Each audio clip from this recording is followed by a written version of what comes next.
Hi guys, I'm back with another review. ഇന്നത്തെ നമ്മുടെ review നമ്മുടെ രജനി ചേച്ചിയുടെ കൊച്ചിച്ചി ബ്രാൻഡിന്റെ ചില്ലി പ്രോൺ മസാല.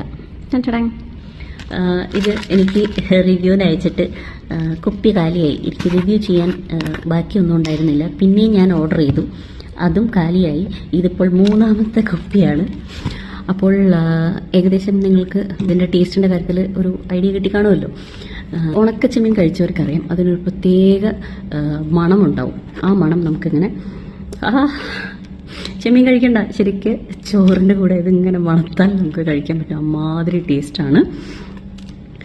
അപ്പോൾ ഞാൻ നമ്മുടെ ചെമ്മീൻ മസാല കാണിച്ചു തരാം. ഇതാണ് നമ്മുടെ ഉണക്കച്ചെമ്മീൻ മസാല. അത്യാവശ്യം നല്ല ഫ്ലഷിയായ ചെമ്മീനാണ് ഇതിന് യൂസ് ചെയ്തേക്കുന്നത്. കാണുന്നുണ്ടോ? അത്യാവശ്യം നല്ല ഫ്ലഷിയായ ചെമ്മീനാണ് യൂസ് ചെയ്തേക്കുന്നത്. നമ്മുടെ എള്ളെണ്ണയിൽ ചില്ലി ഫ്ലേക്സ് ഇട്ടിട്ടാണ് ഇത് ചെയ്തേക്കുന്നത്. പ്രിസർവേറ്റീവ്സ് ഒന്നും യൂസ് ചെയ്തിട്ടില്ല. ഇതിൻ്റെ എക്സ്പയറി ഡേറ്റ് ഒക്കെ ഇതിനകത്ത് മെൻഷൻ ചെയ്തിട്ടുണ്ട്. പക്ഷേ എക്സ്പയറി ഡേറ്റ് വരെയൊന്നും സാധനം ഇരിക്കില്ല, പിടപെടേത് തീരും. നിങ്ങളെ കാണിക്കാൻ ഞാൻ നമ്മുടെ ഉണക്ക ചെമ്മീൻ മസാല കഴിച്ച് കാണിക്കാം. എൻ്റെ വായിൽ കപ്പൽ ഓടിക്കാനുള്ള വെള്ളമുണ്ട്. അപ്പോൾ ഉണക്ക ചെമ്മീൻ മസാല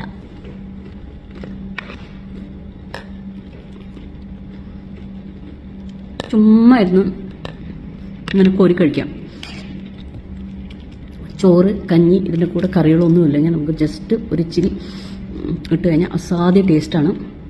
ഇത് കൂടാതെ ഞാൻ വേറൊരു കോമ്പിനേഷൻ കൂടി ചെയ്യാറുണ്ട്. നമ്മുടെ ബ്രെഡിൻ്റെ ഉള്ളിൽ സ്ലൈസ് ചീസ് വെച്ചിട്ട് കുറച്ച് ഇതങ്ങ് വെതറിയിടും. എന്നിട്ട് ബ്രെഡ് മൂടിയിട്ട് മൈക്രോവേവിൽ ഒരു 30 സെക്കൻഡ്സ് വെച്ച് കഴിയുമ്പോൾ ഈ ചീസും ചെമ്മീനും കൂടി അങ്ങോട്ട് ചൂടായി കഴിഞ്ഞിട്ട് അപ്പോൾ നിങ്ങൾക്ക് ഇതുപോലെ ഒരുപാട് കോമ്പിനേഷൻസ് ഈ ചെമ്മീൻ മസാല വെച്ച് ചെയ്യാം. അടിപൊളി ടേസ്റ്റാണ്, ഒന്നും പറയാനില്ല. നല്ല വലുപ്പമുള്ള നല്ല ഫ്ലഷി ചെമ്മീനാണ്. അപ്പോൾ ഇത് വേറെ ഒന്നും യൂസ് ചെയ്തിട്ടില്ല. ഇതിനകത്ത് salt, dry prawns, chilli powder, നമ്മുടെ ചില്ലി ഫ്ലേക്സ് ആണ്, പിന്നെ കറി ലീവ്സ്, ഇത്രയും സംഭവങ്ങൾ മാത്രമേ ഉള്ളൂ. പക്ഷെ അസാധ്യ ടേസ്റ്റാണ്. നമ്മുടെ ചേട്ടന്മാർ ഡ്രിങ്ക്സിൻ്റെ കൂടെ അടിപൊളി കോമ്പിനേഷനാണ്. അപ്പോൾ എല്ലാവരും മസ്റ്റായിട്ട് ട്രൈ ചെയ്യണം.